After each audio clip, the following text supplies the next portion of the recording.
Thousands of Iranians took to the streets of Tehran Friday, chanting "Death to Israel, death to America," following the murder Wednesday of one of Iran's top nuclear scientists. Ahmadi Roshan was killed by a magnetic bomb attached to his car, an attack very similar to 4 others in Tehran over the past 2 years, all aimed at stopping Iran from getting a nuclear weapon. Iran feels penetrated by Mossad. Iran feels under a huge wave of leakage of information, and therefore is investing great effort, immense resources into the attempt to capture Mossad agents in Tehran. The Iranians were quick to point the finger at the obvious suspects, Israel and the United States. Although the international community is silent, they mostly support such crimes. The Iranian government should make the world understand the true motives and awaken the nations of the world about what it is about Iran that America and the enemies of Iran can't tolerate. Israel's national intelligence agency, the Mossad, has long waged a secret war against its nation's enemies, going back to its ruthless pursuit of the perpetrators of the 1972 Munich Olympics massacre. The latest word we get from the airport is that, quote, all hell is broken loose out there. That all the hostages, all 9 hostages, are safe.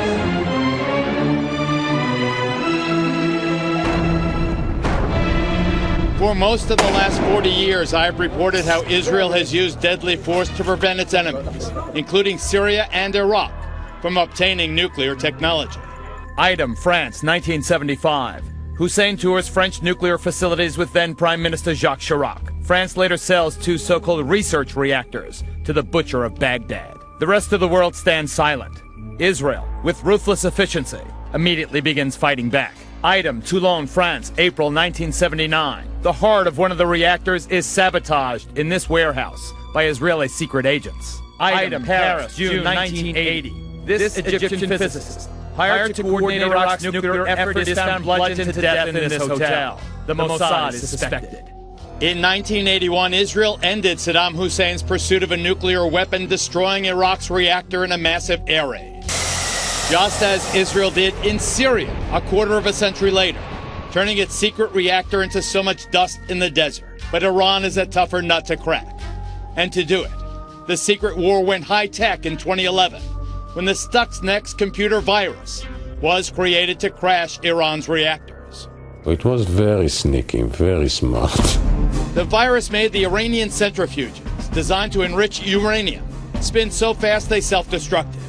And all the while, the computer program indicated to the Iranian technicians that everything was fine. They are afraid to start operating again because they don't know who's infected and who's not.